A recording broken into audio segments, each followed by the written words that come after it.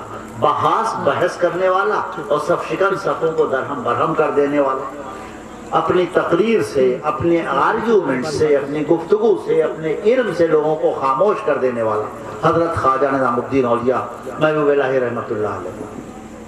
اور جب سند ونت لے کے آپ تشریف لے آئے بدایوں، تو بدایوں کے جو قاضی تھے، بدایوں کے جو حاکم تھے، ان کے پاس ان کا انتقال ہوا یا وہ کہیں تشریف لے گئے، وہ جگہ خالی تھی، تو آپ کی خواہش ہوئی کہ بدایوں کا قاضی بن جایا جائے۔ بدایوں کا اگر قاضی بن گیا تو ایک جج کا عہدہ بھی مل جائے گا اور معاملات اچھے ہو جائیں گے۔ جیسے ہم لوگ آج کل جاتے ہیں کہ فلاں جگہ فلاں صاحب سفارش کرتے ہیں تو یہ کام ہو جائے گا، بالکل ویسے ہی حضرت خواجہ نظام الدین اولیاء لکھتے ہیں تو مجھے بدایوں کا قاضی متعین کروں گا، گورنر سے سفارش ہو جائے تو بدایوں کا قاضی ہو جاؤں گا۔ تو حضرت شیخ نجیب الدین پہنچے ہوئے ہیں کہ انسان کو دیکھ کے اندازہ کر لیں کہ اس کا صحیح مقام کیا ہے، اس کا منصب عدالت کی کرسی مقام ہے یا کسی جگہ بیٹھ کے ہزاروں لاکھوں آدمی کی فوز و فلاح کا ذمہ اس کے پاس ہے۔ پیشانی کا نور دیکھ کے، اثر صلاح دیکھ کے حضرت شیخ نجیب الدین متوکل نے ایک جملہ کہا، وہ جملہ تاریخ میں محفوظ ہے، کہا بابا نظام قاضی مشو چیز دیگر شو۔ نظام الدین تم قاضی مت بنو، تم کوئی اور چیز بننے کے لیے بھیجے گئے ہو دنیا۔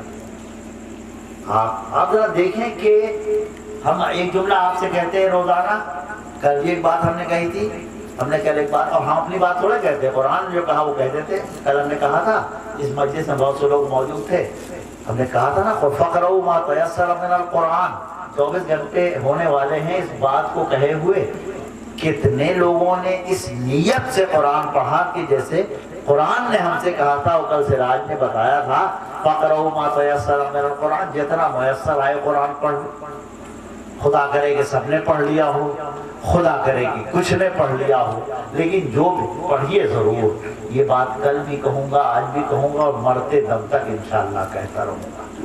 تو حضرت نجیب الدین متوکل نے کہا کہ بابا نظام قاضی مشو چیزیں دیگر شو، اور بابا نظام کے سمجھ میں بھی آ گیا کہ قاضی بننا جو ہے وہ بہت معمولی چیز ہے، یہ چیزیں دیگر جو ہے یہ ہمیں کیا کیا، ہمیں محبوب الہی بنانے کی طرف جا رہا ہے، بہت بڑی بات ہے۔ اور اس کے بعد پوچھا میں کہاں جاؤں، تو انہوں نے کہا کہ تم سیدھے پاک پٹن تشریف لے جاؤ، اجودھن جاؤ۔ اجودھن پاک پٹن شریف ملتان کے پاس آپ جانتے ہیں، جہاں حضرت بابا ولی الدین گن شکر رحمۃ اللہ علیہ آرام فرمائے، آپ کی خانقاہ وہی تھی۔ اور نظام الدین اولیاء بجائے لوٹ کے بدایوں آنے کے اور اپنے گھر جانے کے وہاں چل پڑے اور وہاں پہنچ گئے۔ وہاں پہنچے تو ابھی ہمارے بہت عمدہ دلائل وکیل صاحب دے رہے تھے، تو انہوں نے، اور آج دن میں کھانے پر اس گھر میں یہ باتیں ہو رہی تھی کہ ہمیں کسی مفتی سے اور کسی مولوی سے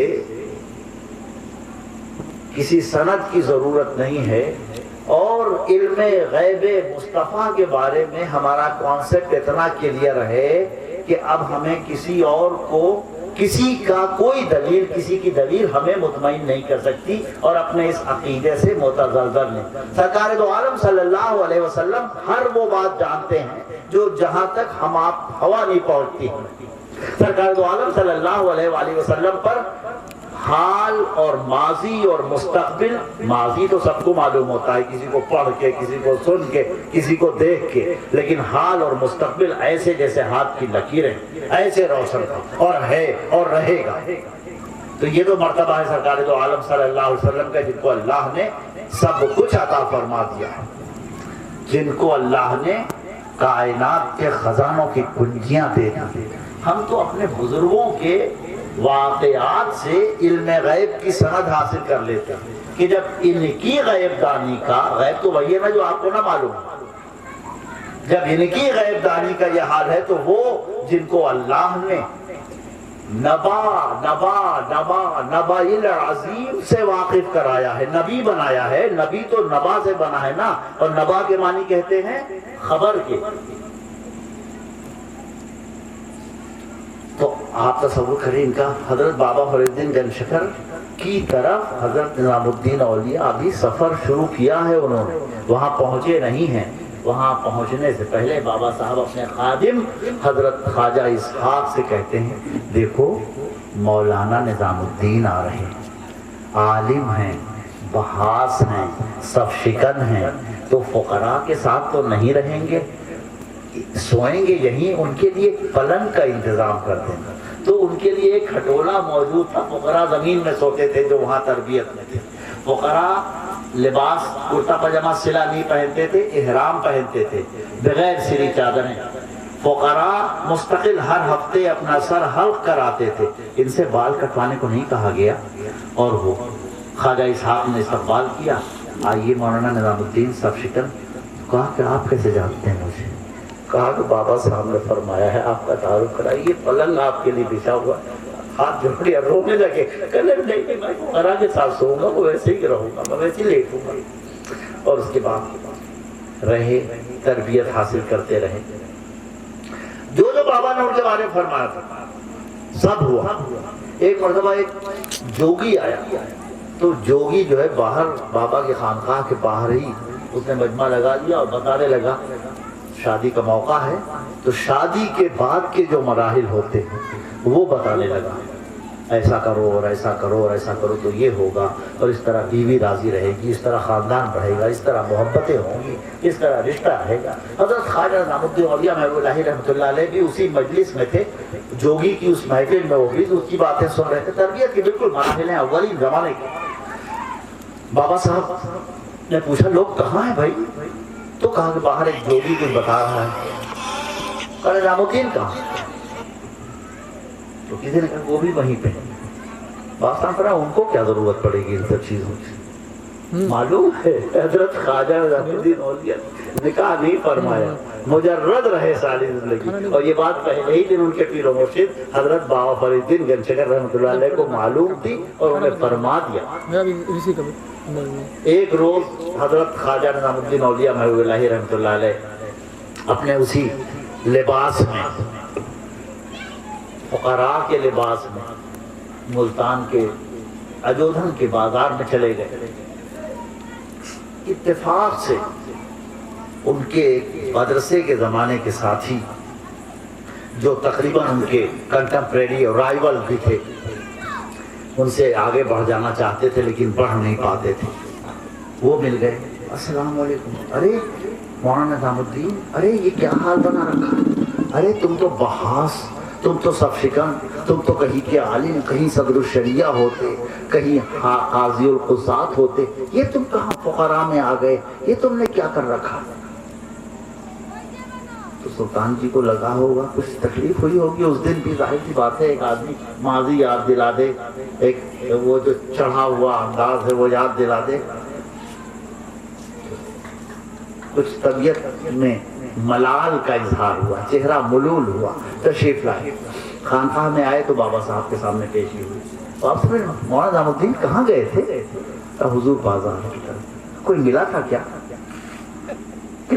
جی وہ بچپن کا ایک ساتھی مل گیا۔ کچھ کہا کیا اس نے؟ جی وہ کچھ کہنا کوئی بات نہیں، ملول مت ہو۔ یہی بات اللہ کے رسول کی زبان سے حضرت امیر المومنین سیدنا ابو بکر صدیق کے لیے اللہ تعالیٰ نے کہا لا تحزن ان اللہ معنا۔ اور یہ عجیب و غریب وظیفہ ہے، یہ عجیب و غریب مطلب یہ بالکل سائیکولوجیکل علاج ہے۔ جب کوئی بہت ڈپریشن میں ہو، جب کوئی بہت ٹینس ہو، جب کوئی بہت پریشان ہو، جب اس کے اوپر بہت زیادہ مصیبتیں پڑی ہوئی ہوں، تو آپ اس کو پورا واقعہ سنا دیجئے، آپ اسے کہہ دیجئے کہ اللہ کے رسول صلی اللہ علیہ وآلہ وسلم جب غار ثور میں تھے، امیر المومنین حضرت ابو بکر صدیق رضی اللہ تعالی عنہ آپ کے ساتھ تھے، اور اس وقت سراقہ ابن مالک جو نمائندہ کفار قریش تھا، وہ 300 سرخ اونٹوں کی لالچ میں مصطفیٰ کی تلاش میں تھا، اور اس وقت ایسا محسوس ہو رہا تھا کہ اب دشمن آ جائے گا، اور کتنا ٹینشن رہا ہوگا۔ اللہ کے رسول صلی اللہ علیہ وآلہ وسلم تو اس ٹینشن سے آزاد ہیں بفضل حضرت حق جل مجدہ۔ لیکن امیر المومنین ابو بکر صدیق یا ہم آپ کسی کی سیکیورٹی میں ہوں تو اس کو چاہے کتنا بھی اطمینان ہو، ہم جس کی سیکیورٹی میں ہیں تو ہمیں خطرہ ہوگا کہ ہماری ذمہ داری یہ ہے کہ اس کو کوئی آنچ نہ آنے پائے۔ تو کتنی ٹینشن میں حضرت ابو بکر صدیق رضی اللہ تعالیٰ عنہ رہے ہوں گے جب اللہ کا یہ فرمان آیا اور اللہ کے رسول نے اپنے زبان فیض ترجمان سے فرمایا لا تحزن ان اللہ معنا، مت حزن کرو اللہ ہمارے ساتھ ہے۔ اگر آپ یقین رکھتے ہیں، اگر آپ ایمان رکھتے ہیں، اگر آپ کا عقیدہ یہ ہے اور ہونا چاہیے تو پھر کوئی دنیا کا ٹینشن اور کوئی دنیا کا ڈپریشن آپ کا نقصان نہیں کر سکتا، اس لیے کہ اللہ آپ کے ساتھ ہے، اور جس کے ساتھ اللہ ہو اس کا مخالف کوئی ہو ہی نہیں سکتا۔ تو حضرت بابا فرید رحمۃ اللہ علیہ نے حضرت سلطان جی خواجہ نظام الدین اولیاء سے فرمایا ارے تمہارے دوست آئے ہیں نا، ان سے ملاقات ہوئی تھی تو ان کی خاطر نہیں کرو گے؟ حضور میرے پاس تو کچھ ہے، ارے خانقاہ کا مطبخ ہے، کھانا پکواؤ اور لے کے جاؤ۔ حکم کیا، کھانا خان آ گیا، کہا مولانا نظام الدین لے کے جاؤ۔ کہا حضور میں کہاں، ہاں تم؟ تو سر پہ لے کے خان گئے، وہ سرائے میں ٹھہرے ہوئے تھے، وہ مولانا صاحب جو ان کے دوست تھے۔ اب بے ہوش ہونے کی باری مولانا صاحب کی تھی، اب بابا کے قدموں میں آ کے اپنا تاج علم رکھ دینے کی باری بابا صاحب مولانا صاحب کی تھی۔ جب مولانا نظام الدین پہنچے تو کہا کہ یہ کیا ہے مولانا نظام الدین؟ کہا ہمارے شیخ نے تمہارے لیے بھیجوایا ہے۔ کیا تم نے ان کو بتایا تھا؟ کہ نہیں ہم نے بتایا نہیں تھا۔ انہوں نے پوچھا کون آیا تھا، کون ملا تھا، کیا ہوا تھا، اور اس کے بعد کہا کہ اپنے دوست کے لیے تحفہ نہیں لے جاؤ۔ تو پھر وہ کیسے یہ اہل اللہ جو ہیں، کیسے یہ عرفاء جو ہیں، یہ دلوں کو اپنی گرفت میں لے لیتے ہیں، دلوں کو مسخر کر دیتے ہیں، اور یہ جن کے سامنے سے پردے اٹھتے چلے جاتے ہیں یہ ان کا مرتبہ ہوتا ہے، یہ ان کا مرتبہ ہوتا ہے۔ پھر ان کی زبان سے جو نکلتا ہے وہ براہ راست دلوں پر اثر کرتا ہے۔ حضرت سید محی الدین عبد القادر جیلانی غوث العظم اپنی خانقاہ میں درس دیتے تھے، یہ واقعہ بھی میں کئی بار بیان کر چکا ہوں، لیکن یہ واقعات ہی میں جانتا ہوں تو اور کون سا واقعہ بیان کروں۔ جناب رسول اللہ صلی اللہ علیہ وآلہ وسلم کے خاندان کے فرد فرید ہیں حضرت سید عبد القادر جیلانی غوث العظم۔ ہم نے آپ کے سامنے اور ہم سے پہلے ہمارے وکیل صاحب نے، حسام الدین خان صاحب نے سرکار غوث العظم کی منقبت بھی پڑھی اور ان کے فضائل اور کمالات بھی بیان کیے۔ سرکار غوث العظم حسنی اور حسینی سید ہیں، والدہ سے وہ حسینی ہیں اور والد سے حسنی ہیں، اور مسلمانوں کے ہاں ایک مرتبہ، ایک عہدہ قطب الارشاد کا ہے۔ قطب الارشاد کا جو منصب ہے وہ پیغمبر کے بعد، جب جناب رسول اللہ صلی اللہ علیہ وسلم ہے تو پھر کسی کا کوئی منصب ہو ہی نہیں سکتا۔ تمام مناصب مصطفیٰ کی، تمام عظمتیں مصطفیٰ کی، تمام فضیلتیں سرکار کی، تمام بڑائیاں سرکار کی، تمام اللہ کے بعد جتنی بڑائی کا تصور کر سکتے ہیں سب جناب رسول اللہ صلی اللہ علیہ وسلم کا، ان کے علاوہ کسی کا نہیں۔ لیکن رسول اللہ صلی اللہ علیہ وسلم کے بعد بھی ضرورت ہے کہ ایک ایسا مرجع ہو، ایک ایسی ہستی ہو، ایک ایسی شخصیت ہو کہ جس کے اثرات وہ ہوں کہ جو نیر رسالت صلی اللہ علیہ وسلم سے روشنی لے کر ساری دنیا میں پھیلے۔ تو اس منصب کے لیے ایک اصطلاح قطب الارشاد کی بنی، اور یہ متفقہ عرفاء کا اور اہل دل کا فیصلہ ہے کہ اللہ کے رسول کے بعد سب سے پہلے قطب الارشاد مولا کائنات امیر المومنین سیدنا علی بن ابی طالب، اور اس کے بعد یہ جو ائمہ اثنا عشر ہیں، یہ جو 12 ائمہ ہیں، مولا کائنات سیدنا علی مرتضیٰ، اور ان کے بعد امام حسن مجتبیٰ، اور ان کے بعد امام حسین شہید کربلا، اور ان کے بعد امام زین العابدین علی، اور ان کے بعد امام محمد باقر علیہ السلام، اور ان کے بعد امام جعفر صادق، اور ان کے بعد امام علی لقی، اس کے بعد امام محمد تقی، امام حسن، امام رضا، امام حسن عسکری، اور حضرت امام مہدی۔ تو ان میں سے امام حسن عسکری تک تشریف لا چکے ہیں دنیا میں، اور امام مہدی جو ہیں مہدی موعود اور مہدی منتظر کہلاتے ہیں، ابھی وہ تشریف نہیں لائے ہیں، ابھی انہوں نے ظہور نہیں فرمایا، کئی طرح کے عقائد ہیں۔ تو یہ جو ہم نے جتنے ائمہ کے نام لیے اتفاق سے، یہ سب حضرت امام حسین علیہ السلام کے اولاد، یعنی سب حسینی سادات ہیں، اور یہ اپنے اپنے زمانے میں قطب الارشاد کے منصب پر متمکن رہے، اور ان کا زمانہ مکمل ہو گیا۔ اللہ تعالیٰ کے فیصلے اور اللہ تعالیٰ کے جو سلسلہ ہے عدل کا اور توازن کا، جو نیکیاں ہیں، جو سعادتیں ہیں، وہ دونوں نواسوں میں برابر سے تقسیم ہونی ہیں۔ شہادت دونوں کو ملی، ایک کو شہادت سری اور ایک کو شہادت جہری، جن دونوں کا اعلان سرکار دو عالم صلی اللہ علیہ وسلم فرما چکے، اور اشارے بھی فرما چکے۔ روایتوں میں ہے کہ جناب رسول اللہ صلی اللہ علیہ وسلم امام حسن مجتبیٰ علیہ السلام کے لبوں کو بوسہ دیتے تھے۔ اشارہ اللہ تعالیٰ کو منظور یہ تھا کہ حسنی سادات کے سر پر بھی قطب الارشاد کا تاج رکھا جائے، تو امام حسن مجتبیٰ کے بعد جس حسنی سید کے سر پر قطب الارشاد کا تاج رکھا گیا، وہ جس دن رکھا گیا اس دن سے امام حسن عسکری علیہ السلام کے بعد ہی سرکار غوث الاعظم سید محی الدین عبد القادر جیلانی کا مرتبہ اور ان کا دور بھی اسی وقت سے شروع ہوتا ہے۔ اس دن ان کے سر پر جو تاج رکھ دیا گیا قطب الارشاد کا، وہ تاج آج بھی ان کے سر پر رکھا ہوا ہے۔ اسی لیے حضرت عاصی فرماتے ہیں کہ پوچھتے ہو شہ جیلا کے فضائل عاصی، ہر فضیلت کے وہ جامع ہیں نبوت کے سوا، تو نبوت کے علاوہ جتنی فضیلتیں ہو سکتی ہیں ان تمام کو جمع کر کے جو منصب بنا ہے وہ قطب الارشاد کا منصب ہے۔ اسی لیے سرکار غوث الاعظم کا سکہ کل بھی چل رہا تھا اور آج بھی چل رہا ہے اور چلتا رہے گا، یہاں تک کہ جناب امام مہدی علیہ السلام کا ظہور ہو جائے گا، اور جب امام مہدی تشریف لائیں گے تو پھر ان کے سر پر قطب آنکھیں کتنی روشن ہو جاتی ہیں، اور لوگ کتنے زیادہ اللہ کو پہچاننے میں آگے بڑھ جاتے ہیں۔ یہ جتنے اسماء لیے یہ ان عرفاء کے ہیں کہ جن کے سامنے سے حجابات ان کے توفیق اور ان کی صلاحیت اور ان کے مرتبے کے لحاظ سے اٹھتے چلے گئے، لیکن تاریخ میں صرف ایک ہستی ایسی ملتی ہے جو یہ دعویٰ کرتی ہے کہ میرے سامنے سے اگر حجابات اٹھا دیے جائیں تو بھی میرے عقیدے پر، میرے یقین پر، میرے اعتماد پر کوئی فرق نہیں پڑے گا، اور اس ہستی کا نام ہے امیر المومنین سیدنا علی بن ابی طالب علیہ السلام۔ تو ایک مرتبہ درود شریف تو پڑھ لیجیے۔ ان لوگوں کو میں نے جو آیت تلاوت کی، حق کا تقاتہ کی جو بات کی، تقوی اختیار کرنے کا حق کی بات کی، یہ وہ بنیادی بات ہے کہ جو ان ہستیوں اور ان کرداروں اور ان شخصیات کی زندگی میں ہمیں نظر آتی ہے۔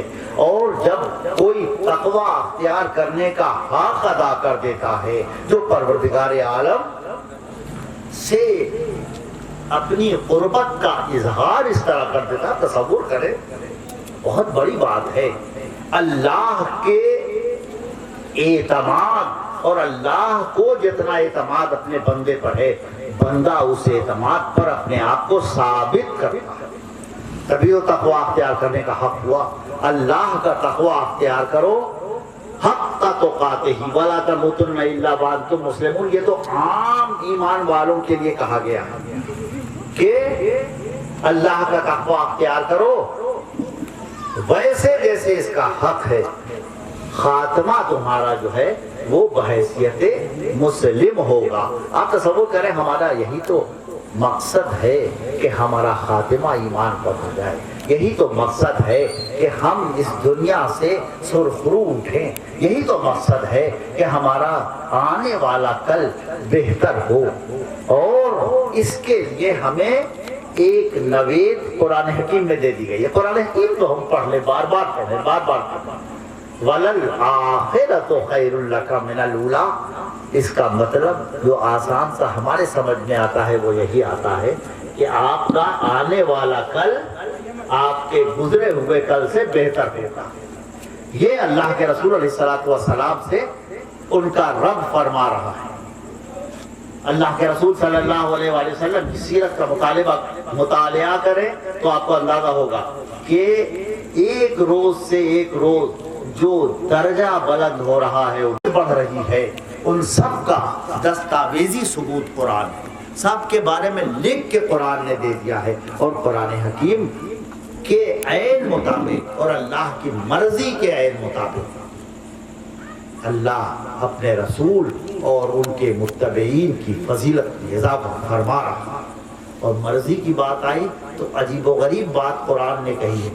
ہمارے وکیل صاحب جب حدیث پڑھ رہے تھے تو ایک حدیث انہوں نے بیان کی جس میں مولا کائنات امیر المومنین سیدنا علی ابن ابی طالب سے اللہ کے رسول فرماتے ہیں کیا تم اس پر راضی نہیں ہو کہ تمہارا وہی مرتبہ ہو جو مرتبہ موسیٰ کے نزدیک ہارون کا تھا؟ البتہ لا نبی بعدی، میرے بعد کوئی نبی نہیں، یعنی موسیٰ اور ہارون دونوں پیغمبر تھے، لیکن تم اس فضیلت کے علاوہ ہر فضیلت کے جامع ہو، میرے بعد اس مرتبے پر فائز ہو۔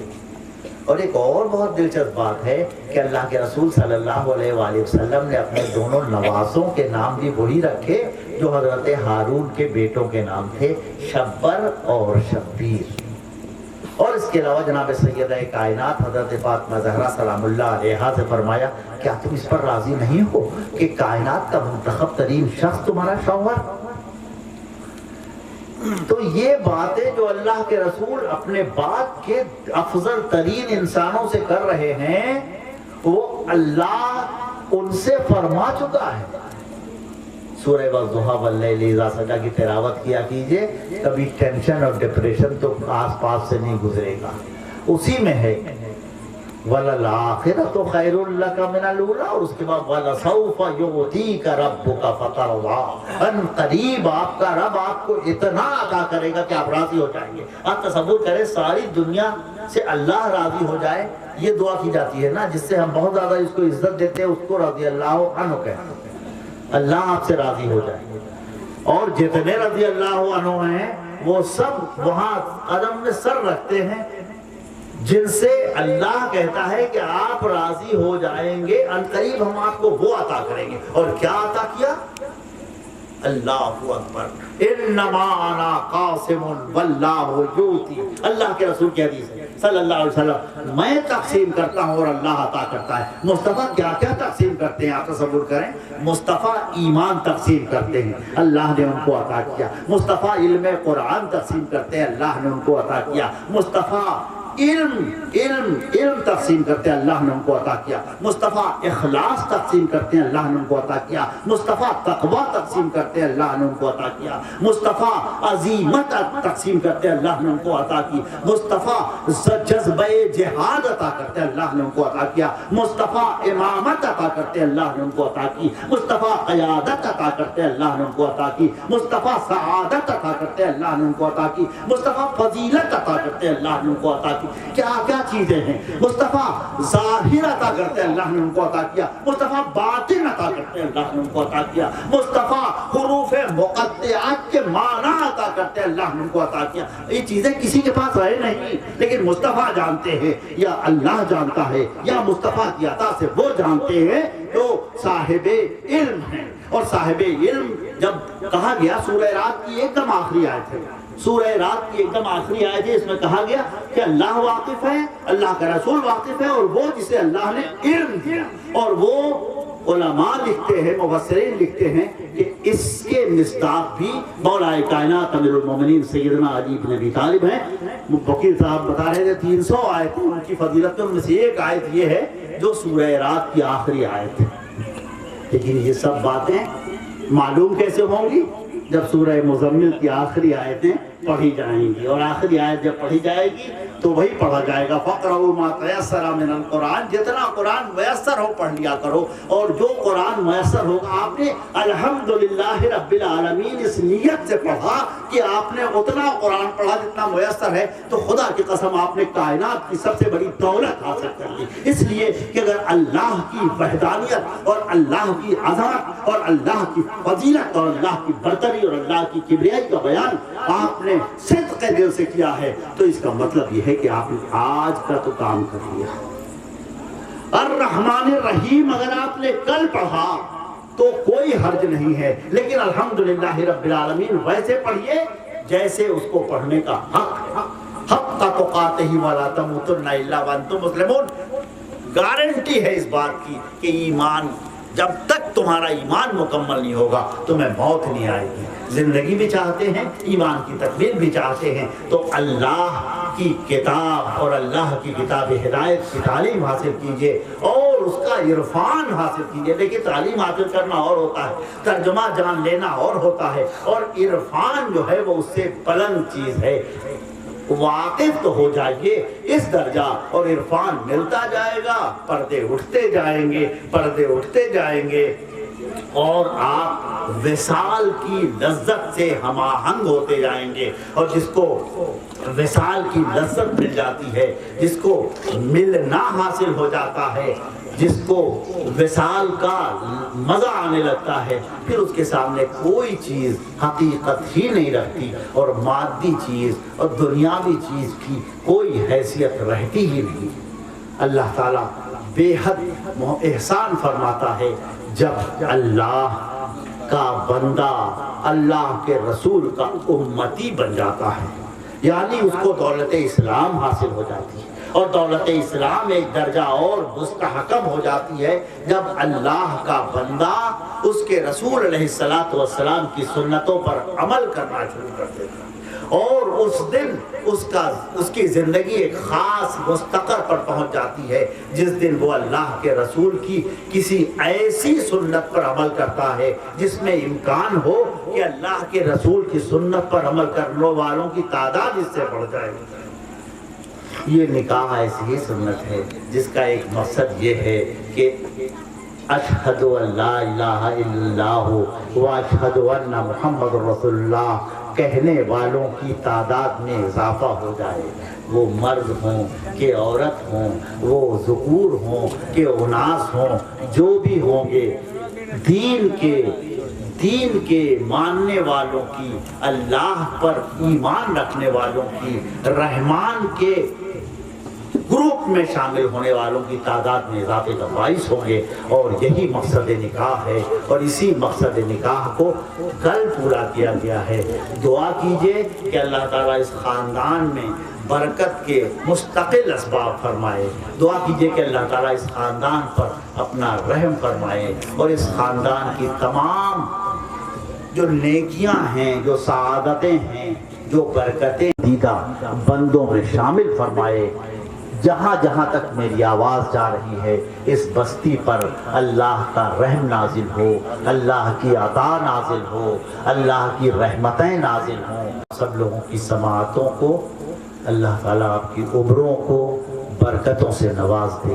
السلام علیکم ورحمۃ اللہ. مصطفیٰ یعنی چمک طیبہ کا شان جی سوہانی گھڑی, چمک طیبہ کا شان اس دل افروز ساعت پیلا کو سلام. شمع سرا کے دو لاپدار